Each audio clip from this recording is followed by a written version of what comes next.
ونصلي ونسلم على رسوله الكريم اعوذ باللہ من الشیطان الرجیم بسم اللہ الرحمن الرحیم رب اشرح لی صدری ویسر لی امری واحلل عقدۃ من لسانی یفقہوا قولی۔ معزز ممبران سیلف ماسٹری گروپ بیج 4، سیلف ماسٹری بیج 4 کے اس چوتھے اور آخری اوور ویو سیشن کے اندر ہم آپ سب کو خوش آمدید کہتے ہیں۔ اس سیشن کے اندر میں کچھ ضروری ہدایات آپ کے گوش گزار کرنا چاہ رہا ہوں، جن کو ذہن نشین رکھنے کی صورت میں آپ کے لیے اس پر عمل پیرا ہونا اور اس سے بھرپور استفادہ کرنا آسان ہو جائے گا انشاءاللہ العزیز۔ پہلی بات تو یہ ہے کہ پورے کورس کی تمام تر ڈیٹیلز آپ کے ساتھ شیئر کی جا چکی ہیں۔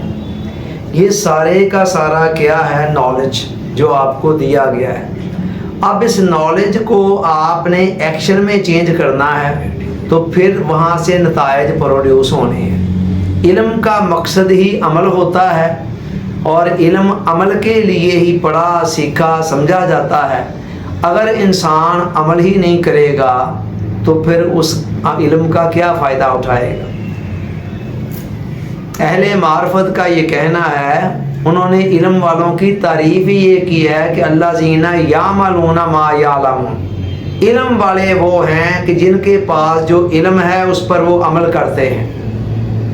نسخہ کتنا ہی قیمتی کیوں نہ ہو، اس کی تمام تر قدر و قیمت کا دار و مدار اس پر عمل کرنے سے ہوتا ہے۔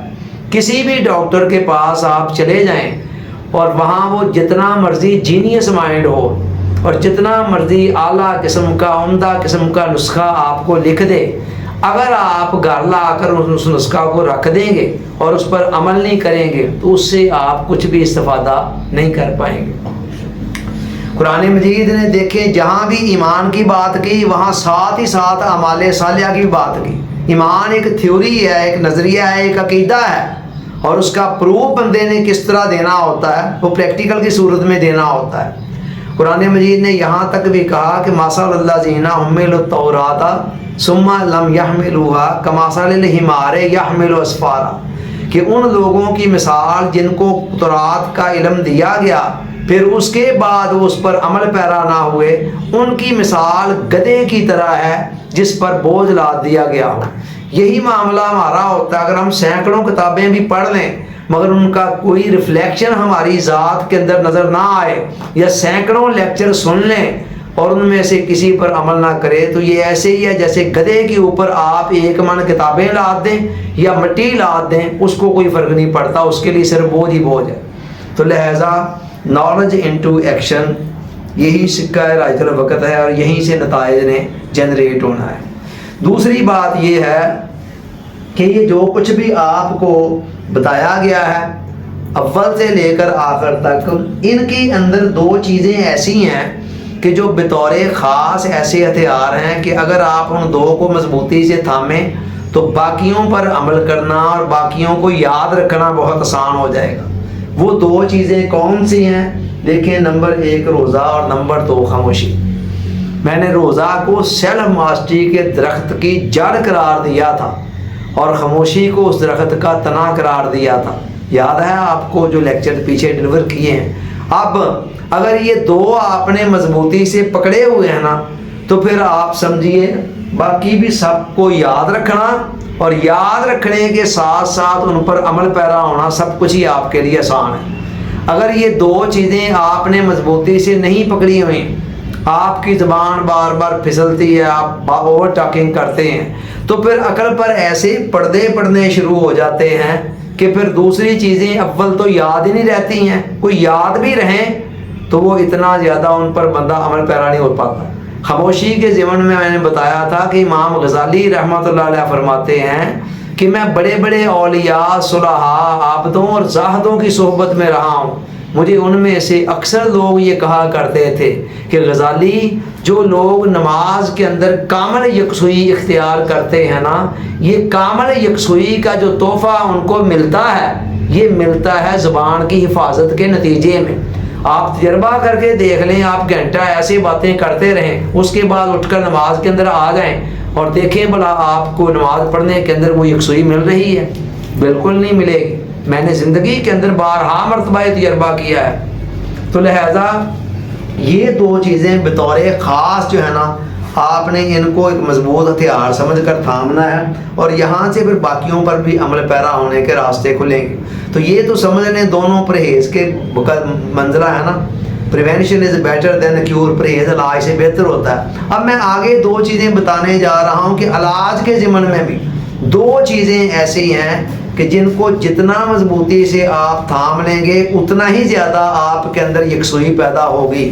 سارے کے سارے مسائل جو آپ کے اندر پیدا ہو رہے ہیں نا، وہ ہے لیک آف کنسنٹریشن کا نتیجہ، کہ ذہن کے اندر ٹھہراؤ نہیں ہے، قرار نہیں ہے، خیالات تیزی کے ساتھ آ رہے ہیں جا رہے ہیں۔ تو نتیجہ کیا نکلتا ہے؟ جب خیالات اتنی تیزی کے ساتھ آئیں جائیں گے، پھر اوور ٹاکنگ بھی ہوگی، پھر کئی منفی سوچیں بھی آئیں گی، کئی پریشانیاں بھی آئیں گی، اور انسان کا کوئی باسی نہیں چل رہا ہوگا۔ تو دو چیزیں ایسی ہیں علاج کے ضمن میں کہ جن کو جتنا زیادہ مضبوطی سے تھاما جائے اتنا ہی زیادہ آپ کے اندر یکسوئی پیدا ہوگی۔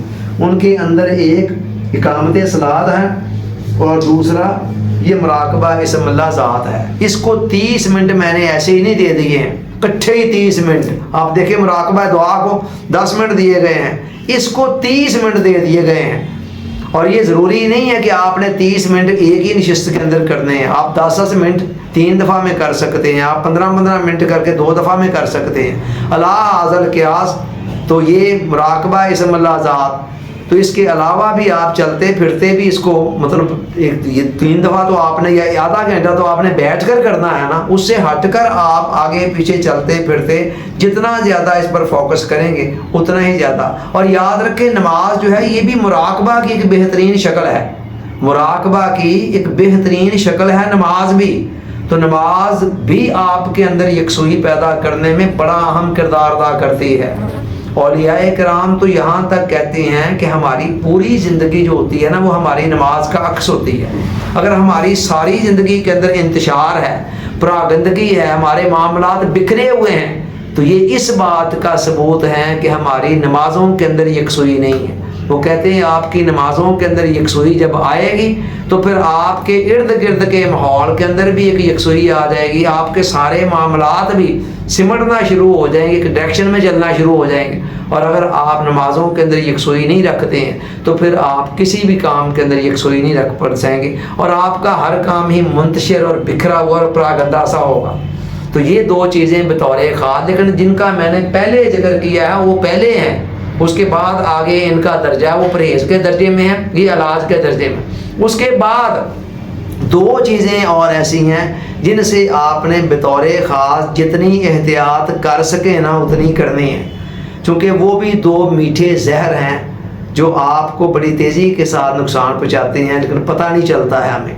ہماری عبادتوں کے اثرات کو بھی ختم کرنے میں اہم کردار ادا کرتے ہیں وہ، اور ہمیں عبادتوں کی طرف جانے سے روکنے بھی اہم کردار ادا کرتے ہیں۔ ایک ہے کثرت سے ملنا جلنا، یہ جو کثرت سے میل ملاپ ہے نا، حضور علیہ السلام نے فرمایا الرجل علی دین خلیلہ فلینظر احدکم من یخالل الیہ، ہر آدمی اپنے دوست کے مذہب پر ہوتا ہے، دین پر ہوتا ہے، یعنی جیسا ہی اس کے دوست کا مزاج ہوتا ہے نا ویسا ہی آہستہ آہستہ اس کا مزاج بھی بننا شروع ہو جاتا ہے۔ اور فرمایا ہر آدمی کو دیکھنا چاہیے کہ وہ دوستی لگا کس کے ساتھ رہا ہے۔ جب آپ ادنا لوگوں کی صحبت میں بیٹھتے ہیں، دنیا داروں کی صحبت میں بیٹھتے ہیں، یا ایسے لوگوں کی صحبت میں بیٹھتے ہیں جن کے دل اللہ کی یاد سے غافل ہوتے ہیں، تو پہلے ہمارے اپنے دلوں کے اندر بھی غفلت ہوتی ہے، ہم خود بھی کون سے اتنے پہنچے ہوئے ہیں، اوپر سے وہ غفلت جب ملتی ہے نا تو یہ ظلمت کے اوپر ظلمت کے آنے والی بات بنتی ہے۔ آپ 5 منٹ بھی کسی کے پاس بیٹھے ہیں نا تو کچھ نہ کچھ اثرات اس کی شخصیت نے آپ کی شخصیت سے لیے ہیں،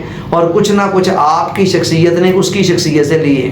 پتہ آپ کو چلے یا نہ چلے لیکن باہر آ رہی اثرات ہو رہے ہوتے ہیں. یہ بالکل ایسی بات ہے جیسے آپ اے سی والے روم میں بیٹھتے ہیں تو اس کے اپنے اثرات ملنے ہیں, کسی اور کمرے میں بیٹھتے ہیں تو اس کے اپنے اثرات ہیں. گرم کپڑے کا ماحول میں بیٹھیں گے تو آپ کے اندر بھی گرمی کنورٹ ہوگی, سرد ماحول میں بیٹھیں گے آپ کے اندر بھی سردی, پھولوں کی کیاریوں کے پاس بیٹھیں گے تو آپ کے اندر بھینی بھینی خوشبو جانا شروع ہو جائے گی. اگر کسی غلاظت کے ڈھیر کے پاس بیٹھیں گے تو آپ جتنا مرضی منہ کو ناک کو رومال کے ساتھ ٹشو کے ساتھ بند کرنے کی کوشش کریں پھر بھی کچھ نہ کچھ بدبو اندر چلی جائے گی. تو جس طرح کی صحبت میں کمپنی میں انسان بیٹھتا ہے اسی طرح کے اثرات اس پر ہونے ہوتے ہیں. اچھا, پچھلے زمانوں کے اندر آپ نے سنا ہوگا یا پڑھا ہوگا کہ اولیاء کرام کے ہاں خانقاہیں بنی ہوا کرتی تھی, لوگ آ کر وہاں مہینہ مہینہ 2 مہینے قیام کیا کرتے تھے. یہ قیام کس لیے ہوتا تھا؟ صرف اس لیے ہوتا تھا کہ وہ بزرگ یہ سمجھتے تھے کہ دنیا کے معاشرے کے اندر ماحول کے اندر رہ کر یہ بندہ ذکر فکر کے نتائج کو اپنے اندر نہیں سٹور کر پائے گا. منفی اثرات دوسرے لوگوں کے ملنے جلنے کے وہ ضائع کرتے چلے جائیں گے, عبادات کے اثرات کو اور معمولات کے اثرات کو ضائع کرتے چلے جائیں گے. وہ کہا کرتے تھے کہ آپ ہماری خانقاہ میں آ کر قیام کریں, ہماری زیر نگرانی یہاں رہ کر جو ہم نصاب آپ کو دے رہے اس پر عمل کریں. لیکن اب نہ وہ عشق میں رہیں گرمیاں, نہ وہ حسن میں رہیں شوخیاں, نہ وہ غزنوی میں تڑپ رہی, نہ وہ خم ہے زلف ایاز میں. سارا یہ معاملات ہی اب تو چوپٹ ہو چکے ہیں. اب پیروں فقیروں کے ہاں بھی وہ باتیں رہ ہی نہیں گئی ہیں. تو اب آپ غور کریں کہ ہم آپ کو یہ قطعاً نہیں کہہ رہے ہیں کہ آپ 1 ماہ کے لیے کسی خانقاہ میں چلے جائیں. ہم صرف اتنا ہی کہہ رہے ہیں کہ آپ 1 ماہ کے لیے یہ سمجھیں کہ آپ ICU میں ہیں. ICU میں ICU ایک ہوتا ہے نا وہ مادی ICU جہاں جسمانی پیشنٹ داخل ہوتے ہیں, یہ روحانی ICU سمجھیں آپ اپنے آپ کو کہ آپ روحانی ICU کے اندر ہیں. آپ نے اپنی ذہنی اخلاق کو سنوارنا ہے, اپنی ذہنی ٹینشنوں کو حل کرنا ہے, اپنے اندر ایک یکسوئی کا ماحول پیدا کرنا ہے. تو اس کے لیے آپ نے کچھ وقت کے لیے only for 1 month جو ضرورت کی ملاقاتیں ہیں وہ تو کرنی ہیں. بلا وجہ ایسے ہی سیر سپاٹوں پہ نکل جانا ہے, ایسے ہی دوستوں کے ساتھ بیٹھ کر گھنٹوں گپے اگر آپ لگاتے ہیں نا تو پھر صلاح عمل کے اوپر عمل پیرا ہونا آپ کو بڑا مشکل دکھائی دے گا. لیکن اس کے جو نتائج اور ثمرات آپ کو ملیں گے آج تو آپ یہ سمجھیں گے پتہ نہیں ہے تو بڑا مشکل کام ہوگا. اتنا مشکل نہیں ہے, دور سے دیکھا جائے نا کسی بھی کام کو وہ مشکل دکھائی دیتا ہے, لیکن جب انسان قریب سے دیکھتا ہے آتا ہے اس سسٹم کے اندر ان ہوتا ہے تو پھر خود بخود ہی مشکلیں آسان ہوتی چلی جاتی ہیں. تو یوں سمجھ رہے ہیں کہ آپ 1 منتھ کے لیے روحانی ICU میں ہیں. اس ICU کے اندر 2 احتیاطیں بطور خاص کرنی ہیں. ایک, لوگوں کے ساتھ کثرت سے ملنے جلنے سے پرہیز ضرورت کی حد تک رکھیں, اور دوسرا میٹھا زہر جو ہے نا وہ موبائل ہے, جس کو بلا وجہ جب سکرول کرنا شروع کر دیا جاتا ہے تو پتہ ہی نہیں چلتا کیا کیا زہر ہے جو انسان کے اندر اتر رہا ہے اور کس طرح اس کے دل کو اس کے قلب و باطن کو عبادت سے ہٹا رہا ہے یا یکسوئی سے ہٹا رہا ہے, اور اس کے اندر کیسی کیسی انتشار اور پراگندگی پیدا کر رہا ہے. یہ 2 کاموں سے جس حد تک ہو سکے پرہیز کریں. جسٹ انٹرٹینمنٹ کے طور پر نہیں, ضرورت اور مجبوری کی حد تک ان دونوں کو رکھیں گے تو بڑے اچھے رہیں گے. اپنے اثرات اور ثمرات کو سمیٹنے میں آپ کامیاب رہیں گے.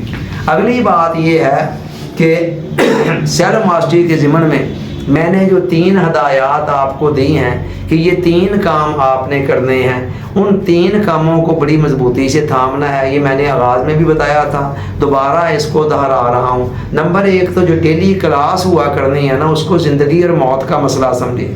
چھوٹی چھوٹی مجبوریوں کو, ضرورتوں کو, مسئلتوں کو اجازت نہ دیں کہ آپ کو کلاس روم کے اندر آنے سے روک دیں. ہاں کوئی بہت بڑی مجبوری جب ہوگی نا, خدا نہ خواستہ کوئی بیماری ہے, کوئی اور ایمرجنسی ہے, کوئی ضروری سفر آ پڑا ہے, تو وہ پھر اللہ تعالیٰ کو بھی پتہ ہوتا ہے اس صورت میں ناگے کی وہ نحوست بھی نہیں ہوتی ہے جو عام طور پر اس وقت ہوتی ہے. کسی بھی عمل میں ناگے کی نحوست اس وقت زیادہ ہوتی ہے جب کیا ہوتا ہے کہ انسان چھوٹے موٹی مجبوری کی وجہ سے یا محض سستی اور کاہلی کی وجہ سے رک جاتا ہے. تو لہٰذا حتی الوسع کوشش کرنی ہے کہ آپ کلاس کے اندر باقاعدگی سے ڈیلی آئیں، اور جو ثمرات، جو فوائد میں نے 4 عدد کلاس روم کے اندر آنے کے بیان کیے تھے، ایک اچھی صحبت کا ملنا، مینٹور کے ساتھ رابطہ کا ہونا، اس کے بعد نالج کا ملنا، اور پھر موٹیویشن کا، یہ چاروں ثمرات آپ نے باقاعدگی کے ساتھ لینے ہیں، پھر آپ کے لیے چلنا بہت آسان ہوگا۔ دوسری بات یہ بتائی تھی کہ جو معمولات ہیں یہ آخری حصے والے، اس کی شیٹ آپ کے پاس آیا کرے گی آن لائن ہی، آپ نے ڈیلی جسٹ ٹک ٹک کر کے ہی بھیج دیا کرنا ہے، اس کو سینڈ کر دیا کرنا ہے، تو وہ ہم تک پہنچ جایا کرے گی، اور آپ کے نتائج بھی ساتھ ساتھ تیار ہوں گے۔ اس کے بعد تیسری بات جو میں نے بتائی تھی کہ جو ہدایات وقتاً فوقتاً میری طرف سے دی جائیں گی، اور جو یہ شروع میں دے دی گئی ہیں اور جو ساتھ ساتھ دیتا رہوں گا، ان پر حتی الوسع دل جمی کے ساتھ، ذوق و شوق کے ساتھ عمل کرنا ہے۔ کسی بات کو بھی فضول یا ایسی معمولی نہیں سمجھنا ہے۔ دیکھیں جیسے ہم ڈاکٹر کے پاس جاتے ہیں، ڈاکٹر ہمیں ٹریٹمنٹ دیتا ہے، ساتھ کچھ چیزیں بتاتا ہے، ضروری نہیں ہے وہ چیزیں جو بتا رہا ہے وہ ساری ہماری سمجھ میں آ جائیں۔ وہ کہتا فلاں فلاں چیز نہیں کھانی ہے، کئی مرتبہ ہماری سمجھ میں نہیں بھی آ رہا ہوتا، فلاں کام نہیں کرنا ہے، فلاں معاملہ ایسے کرنا ہے، تو ہماری سمجھ میں آ رہا ہو یا نہ آ رہا ہو، ہم ڈاکٹر کی سمجھ کو مانتے ہوئے اس کے مطابق چلنے کی کوشش کرتے ہیں، اور پھر ہمیں نتائج بھی مل جاتے ہیں۔ یہی کچھ ہمیں یہاں کرنا ہے کہ ہماری سمجھ میں ایک بات آ رہی ہے یا نہیں آ رہی، جو ہدایات دی جا رہی ہیں، دینے والا بہت سوچ سمجھ کر دے رہا ہے، بتانے والا سوچ سمجھ کر بتا رہا ہے، تو حتی الوسع کوشش کرنی ہے کہ ان کو فالو کیا جائے۔ ہاں کسی جگہ پر کوئی واقعی ایسا اشکال ہے، سمجھ نہیں آ رہی ہے، تو وہاں پر اس کی وضاحت لی جا سکتی ہے، پوچھا جا سکتا ہے، کویشچن ریز کیا جا سکتا ہے، لیکن یہ ہے کہ بہرحال جو کچھ بھی بتایا جائے اس کے اوپر حتی الوسع اسی طریقے سے عمل پیرا ہونے کی کوشش کریں گے، تو انشاءاللہ العزیز اس کے نتائج بڑے زبردست نکلیں گے۔ اگلی بات یہ ہے کہ میں نے بے شمار دیکھے نا ہمارے حلقہ احباب کے اندر جو لوگ ہیں، کسی کی کوئی مجبوری ہے، کوئی ایوننگ میں ڈیوٹی کر رہا ہے، کوئی مارننگ میں، کوئی کسی فیکٹری میں ہے، کوئی کہیں ہے، کوئی کہیں ہے، کسی کا 8 گھنٹے کا کام، کسی کا 10-12 گھنٹے کا کام ہے، کوئی کسی طرح ہے، کسی طرح ہے۔ ہم نے لوگوں کی مجبوریوں کو دیکھ کر مجموعی طور پر جو سلیبس رکھا ہے وہ بہت کم رکھا ہے۔ میں نے آپ کو بتایا کہ نماز 5 گانا اور تہجد کے علاوہ جو معمولات ہیں ٹوٹل 1 گھنٹے کے ہیں، تو یہ کوئی بہت زیادہ نہیں ہے۔ تو میری یہ خواہش ہے کہ جن لوگوں کے پاس کچھ وقت ہو، میں نے کئی ضروری چیزوں کو اس میں سے نکال دیا ہے، اور جو اور زیادہ تیزی کے ساتھ آگے بڑھنا چاہتے ہوں تو وہ کوئی تھوڑا سا اضافی ٹائم جن کے پاس ہو، ان کو آسانی کے لیے کچھ ٹپس میں اور دے رہا ہوں۔ نمبر 1 تو یہ ہے کہ تلاوت قرآن مجید کا وقت آپ کو صرف 10 منٹ بتایا گیا ہے۔ یہ 10 منٹ کچھ بھی نہیں ہے، بہت کم ہے، لیکن یہ ہماری مجبوری تھی۔ اگر ہم بہت زیادہ رکھتے، آدھا گھنٹہ کر دیتے، تو عین ممکن ہے کئی لوگوں کے لیے ممکن ہی نہ ہوتا اس پر عمل کرنا، تو اس بنا پر ہم نے منیمم سے منیمم رکھا۔ اگر آپ کے پاس، آپ میں سے جس کے پاس کوئی وقت ہو تو وہ کوشش کرے کہ قرآن مجید کی تلاوت کا کچھ وقت بڑھایا جائے۔ جو ہم نے کہا ہے وہ تو ایک لازمی درجے میں ہے نا، جو آپ اپنی ثوابدید سے کریں گے، آپ کے پاس کوئی 10-20 منٹ اور اضافی ملیں تو قرآن مجید کو تفکر کے ساتھ، تدبر کے ساتھ، حصول ہدایت کی نیت سے پڑھا جائے، تو اس کی بڑے انوارات آپ کے سینے میں منتقل ہوں گے، اور بڑی برکتیں، بڑے ثمرات آپ کو ملیں گے۔ تو ایک تو یہ کام کریں۔ اب میں نے ویسے بھی بتایا کہ رمضان المبارک اور قرآن مجید کا آپس میں بڑا گہرا تعلق ہے، تو یہ اتنا گہرا تعلق ہے کہ یہ دیکھیں رمضان المبارک کی وجہ جو اللہ تعالیٰ نے بیان کی فضیلت کی، فرمایا شہر رمضان الذی انزل فیہ القرآن، رمضان کا مہینہ وہ مہینہ جس میں قرآن اترا۔ تو اس ماہ مبارک کے اندر قرآن کے جو انوارات ہیں، برکات ہیں، وہ کہیں زیادہ ہمیں ملتی ہیں بنسبت عام دنوں کے، تو لہذا جس کے لیے بھی ممکن ہو وہ اس کے اندر کچھ اضافہ کرے مقدار کا۔ تو یہ آپ کے اوپر کمپلسری نہیں ہے، لیکن جہاں بھی جب بھی آپ کے لیے ممکن ہو تو آپ اس میں یہ اضافہ کر سکتے ہیں۔ اس کے علاوہ دوسری بات، رات کو سونے سے پہلے اگر ہو سکے تو ایک عمل بتا رہا ہوں پڑھنے والا، 33 مرتبہ درود پاک، اس کے بعد 33 مرتبہ 33 مرتبہ بعد میں پھر آیت کریمہ لا الہ الا انت سبحانک انی کنت من الظالمین، اور 33 مرتبہ ہی تیسرا کلمہ سبحان اللہ والحمد للہ ولا الہ الا اللہ واللہ اکبر ولا حول ولا قوۃ الا باللہ العلی العظیم پڑھ کر یہ 99 ہو گئے، اور 100ویں مرتبہ سبحان ربک رب العزت عما یصفون وسلام علی المرسلین والحمد للہ رب العالمین۔ یہ اگر آپ پڑھ سکیں ٹائم ہو تو یہ بھی بڑے کمال کے نتائج آپ کی لائف میں دے گا، اور اندر قلب و باطن کی صفائی میں اور بہت ساری برکتوں کے حصول میں آپ کا بہت زیادہ معاون اور مددگار بنے گا یہ وظیفہ۔ نیکسٹ یہ ہے کہ یوگا ہمارے ہاں عام لوگوں کو پتہ نہیں ہے کہ یوگا کتنی امپورٹنٹ چیز ہے۔ ہمارے مذہبی طبقے تو عام طور پر آہستہ آہستہ اب یہ برف پگھل رہی ہے اور یوگا پاکستان کے اندر متعارف ہو رہا ہے، لیکن پچھلے دوروں کے اندر تو عام طور پر یہی سمجھا گیا یہ پتہ نہیں ہندوؤں کا ہی کوئی ہے۔ تو اسلام ہمیں منع نہیں کرتا، وہ کہتا ہر اچھی چیز جہاں سے ملتی ہے اس وہاں سے لے لی جائے۔ حضور علیہ السلام نے فرمایا کلمۃ الحکمت ضالۃ المؤمن، مومن کی اپنی گم شدہ میراث ہوتی ہے حکمت اور دانائی کی بات، چاہے کسی کافر کے پاس ہو تو جہاں سے ملتی ہے وہ اپنی ہی میراث سمجھ کر لے لیتا ہے۔ تو یوگا بڑی زبردست چیز ہے آپ کو جسمانی ذہنی طور پر فٹ رکھنے کے حوالے سے۔ اگر ممکن ہو تو آدھا گھنٹہ یوگا ڈیلی بیسس کے اوپر ضرور کیا کریں۔ آج کل تو ہمارے اکثر پارکوں کے اندر بھی یوگا شروع ہو چکا ہے اور وہ 1 گھنٹے کے لیے کراتے ہیں صبح، تو جو بندہ ان کو جوائن کر دے وہ تو اور زیادہ بہتر ہے۔ کوئی نہ جوائن کر سکے، اور روزوں کے اندر تو خاص طور پر نہیں جوائن کیا جا سکے گا کیونکہ روزوں کے اندر وہاں بھی چھٹی ہو جاتی ہے، لیکن اگر آپ سحری سے پہلے اٹھ کر کوئی آدھا گھنٹہ اور آدھا گھنٹہ نہیں تو کوئی 15 منٹ ہی یوگا کر دیتے ہیں نا، تو اس کے بھی بڑے کمال کے نتائج آپ کے ذہن کو فریشنس کی طرف لانے میں ملیں گے۔ تو اگر اس وقت نہ کیا جا سکے تو پھر کھانے کے 3-4 گھنٹے بعد تک تو بالکل نہیں کرنا ہے، پھر ظہر کے بعد یا عصر کے بعد دیکھ لیں اگر آپ کے لیے ممکن ہو۔ بہرحال یوگا کو اپنی لائف کے اندر لے کے آئیں۔ میں نے مدتوں سے یوگا کو اپنی زندگی کے اندر شامل کیا ہوا ہے، اور میں تو اکثر لوگوں کو کہا کرتا ہوں کہ یوگا میری چھٹی نماز ہے۔ تو مجھے اتنا اس سے اور اتنا کچھ بینیفٹس اس کے ملے ہیں، اتنی طبیعت کے اندر ہلکا پن آتا ہے جب اس کو کیا جاتا ہے، تو لہٰذا آپ بھی اس سے بھرپور استفادہ کرنے کی کوشش کریں۔ یوگا کے حوالے سے میری آدھے گھنٹے کی 2 ویڈیوز ہمارے چینل پر باقاعدہ موجود ہیں۔ ایک تو یونیورسٹی کے اندر یونیورسٹی کے بچوں نے فرمائش کی تھی، تو کلاس روم کے اندر میں نے 15 منٹ کا ان کو پہلے لیکچر دیا، اور 15 منٹ پھر بعد میں نے اپنے کچھ معمولات ان کو کر کے دکھائیں جو میں خود اپنے طور پر گھر میں کیا کرتا ہوں، تو وہ اس کی ویڈیو موجود ہے نیٹ کے اوپر۔ دوسری آدھے گھنٹے کی اسپیشل سپیچ میں نے کسی شب بیداری کے موقع پر کی ہوئی ہے، یوگا اور صحت کے نام سے عنوان سے، وہ ویڈیو بھی موجود ہے، اس کو بھی آپ سن سکتے ہیں۔ اس کے علاوہ آپ کو سینکڑوں ویڈیوز مل جائیں گی جہاں سے آپ یوگا کی اہمیت کو بھی سمجھ سکتے ہیں، اور ساتھ ہی ساتھ وہاں پر جو ایکسرسائز کا معمولات شیڈول دیے گئے ہوتے ہیں ان سے بھی استفادہ کر سکتے ہیں۔ نیکسٹ یہ ہے اگلی بات ایک اور، وہ ہے اللہ سے باتیں کرنا۔ یہ اللہ سے باتیں کرنا اتنے کمال کا عمل ہے کہ یہ آپ کو پتہ نہیں کہاں سے کہاں پہنچا سکتا ہے، اور لمحوں کے اندر آپ کی بگڑی ہوئی تقدیر کو بنا سکتا ہے، اور دنیا کا آسان ترین کام ہے، لیکن ہمیں پتہ ہی نہیں ہوتا، ہم اس سے استفادہ ہی نہیں کرتے۔ اب یہ اللہ سے باتیں کیسے کرنی ہیں؟ ایک تو مراقبہ دعا جو آپ کو بتایا ہے وہ بھی اللہ سے باتیں کرنا ہے، اور بڑا مزہ آیا کرے گا جب کیا کریں گے، وہ بھی اللہ سے باتیں ہیں، لیکن اس سے ہٹ کر بھی اب اللہ سے باتیں کرنے کے لیے نہ آپ کو کسی وقت کا انتظار کرنا ہے کہ 24 گھنٹے میں وہ فلاں وقت کی جا سکتی ہیں، فلاں وقت تو اللہ نے ملنا ہی نہیں ہے، ایسا نہیں ہے۔ 24 گھنٹے کے جس لمحے میں آپ اللہ سے کنیکٹ ہونا چاہیں، آپ کہیں یا اللہ، آگے سے کبھی جواب نہیں آئے گا کہ سگنل نہیں ہے، اس وقت مصروف ہے دوسری لائن کے اوپر، آپ کو کبھی جواب ایسا نہیں آئے گا۔ ادھر آپ کہیں گے یا اللہ، ادھر سے اللہ کہے گا بول میرے بندے، لبیک یا عبدی، میرے بندے آ گیا ہے، بول کیا کہنا چاہتا ہے، میں تو پہلے تیری راہ تک رہا تھا۔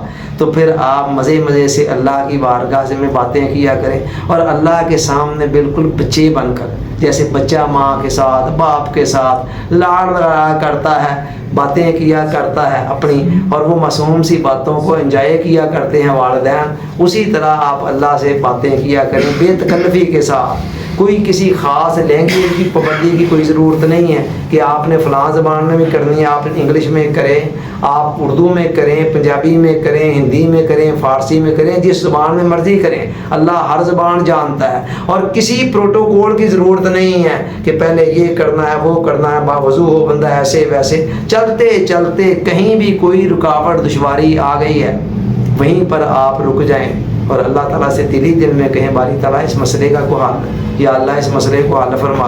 اور خاص طور پر رات کو سونے سے پہلے کوئی 5 منٹ اگر آپ نکال لیں اور بستر میں بیٹھ کر خدا سے باتیں شروع کر دیں اور اللہ تعالیٰ سے کہیں کہ اللہ جی آج پھر سارے دن کے اندر بہت ساری غلطیاں ہو گئی ہیں، چاہا تو تھا کہ غلطیاں نہ ہوں، پھر ہو گئی ہیں، اللہ جی معاف کر دیں، اللہ جی فلاں معاملہ ہے، اللہ جی کل سے مجھے اور استقامت دے دے، اللہ جی فلاں معاملہ ایسے ہے، فلاں مجبوریاں میری، فلاں کمزوری میری ذات کے اندر، فلاں نقصان ہو گیا ہے، اس کا کوئی سلوشن کر دیں، فلاں معاملہ ہے، فلاں خواہش ہے، فلاں حاجت ہے، جو مرضی اللہ سے جس ترتیب میں مرضی پیش کرتے جائیں۔ یہ اللہ سے باتیں کرنا بھی اتنے کمال کا عمل ہے کہ اللہ تعالیٰ کو آپ پر پیار آنے لگے گا، چونکہ وہ تو پہلے ہی آپ کی راہ تک رہا ہے۔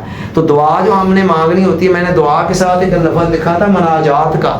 یہ مناجات کیا ہے؟ مناجات بھی عام طور پر دعا اس کو کہا دیا جاتا ہے جو زبان سے مانگی جاتی ہے، مناجات وہ ہوتے ہیں جو دل سے کیے جاتے ہیں۔ تو ضروری نہیں ہے کہ ہر بات آپ نے زبان سے بول کر ہی اللہ سے کہنی ہے، کبھی کبھی چپکے چپکے دل ہی دل میں بھی کہا کریں کہ یا اللہ یہ بات ایسے ہے، یہ بات ایسے ہے، وغیرہ وغیرہ، اس کے بھی بڑے کمال کے نتائج ملیں گے۔ اور اگلی بات یہ ہے کہ جتنا بھی سارا کچھ بتایا گیا ہے، سارے معمولات جو اب بتا رہا ہوں، جو پہلے بتائے ہیں، ان کو 4 چاند لگانے والی چیز پتہ کون سی ہے؟ اللہ کی راہ میں صدقہ و خیرات، صدقہ و خیرات، اللہ کی راہ میں خرچ کرنا۔ یہ اتنا پیارا عمل ہے اللہ کو کہ حضور علیہ السلام نے فرمایا سخیو حبیب اللہ ولو کانا فاسقا، سخی اللہ کا دوست ہوتا ہے اگرچہ بہت زیادہ نیک نہ بھی ہو، جس سخاوت کے مزاج کی وجہ سے۔ والبخیل عدو اللہ ولو کان عابدا، اور کنجوس بخیل آدمی اللہ کا دشمن ہے اگرچہ کتنا ہی بڑا عبادت گزار کیوں نہ ہو۔ تو اس مہینے کے اندر کوشش کریں، زیادہ نہیں تو ڈیلی کے 10 روپے ہی اس مسجد میں ڈال دیا کریں جس میں آپ نماز پڑھنے جاتے ہیں، آپ کو سائل بھی نہ ڈھونڈنا پڑے اور آپ آرام سے۔ تو 10 روپے کیا ہے؟ پورے مہینے کا 300 بن جائے گا، لیکن اللہ کی بارگاہ میں لکھا آ جائے گا کہ اس بندے نے ڈیلی صدقہ و خیرات کیا تھا۔ تو اس کے بڑے زبردست نتائج ہیں، بڑے زبردست اثرات ہیں۔ اگلی بات یہ ہے، جو کچھ میں نے بتایا ہے یہ سارے کا سارا کچھ آپ کے ڈپریشن، ٹینشن، انگزائٹی، ہر قسم کی پریشانیوں کے سب علاج اس کے اندر موجود ہیں، لیکن ظاہر ہے ان کے جو نتائج ہیں وہ آہستہ آہستہ نکلتے ہیں۔ اثرات کو اور زیادہ بڑھانے کے لیے میں نے کل آپ سے کہا تھا کہ آج رات کے سناٹے کا میں انتظار کر رہا ہوں، مراقبہ شفا کے نام سے 10 منٹ کی ایک ریکارڈنگ آ گئی ہے اور کمال کی چیز ہے وہ، انشاءاللہ اس کو آپ انجوائے کیا کریں گے۔ کرنا کیا ہے؟ بس آپ نے کانوں کو لگا لینی ہے اور بس سننا ہے، جو کچھ میں نے بولنا ہے آپ نے بس وہ کوئی سوچتے چلے جانا ہے، اور دیکھیے پھر اس کے نتائج کیا نکلتے ہیں، اور اس کے نتائج کے لیے آپ کو انتظار بھی نہیں کرنا پڑے گا۔ مثلا آج رات کو ہی آپ نے 10 منٹ کے لیے وہ عمل کیا نا، جس میں آپ نے ککھ بھی نہیں کرنا، صرف ہینڈ فری لگا لیں، کانوں کو سنتے جائیں جو میں بول رہا ہوں اور سوچتے جائیں جو میں کہہ رہا ہوں، اور 10 منٹ کے اندر ہی آپ کو پتہ چلے گا کہ طبیعت کے اندر کتنی فریشنس آ گئی۔ جن لوگوں کو ڈپریشن، ٹینشن، انگزائٹی اور اس طرح کی منفی سوچیں، وہم، وسوسے آرام سے نہیں بیٹھنے دے رہے ہیں نا، ایک پل بھی چین نہیں دے رہے، وہ لوگ صبح، دوپہر، شام 3 مرتبہ دن میں اس عمل کو کریں، اور جو تھوڑے سے درمیانے درجے میں ہیں، بہت زیادہ شدید نہیں ہے، وہ 2 مرتبہ صبح و شام کریں، اور جو بالکل نارمل ہے نا وہ بھی 1 مرتبہ اس عمل کو ضرور کریں۔ بڑے کمال کا عمل ہے اور نیٹ رزلٹ دے گا۔ اور اس کے ساتھ اور کیا کرنا ہے؟ جسمانی، ذہنی، روحانی تینوں بیماریوں کے لیے، تینوں قسم کی پریشانیوں کا یہ علاج ہے مراقبہ شفا۔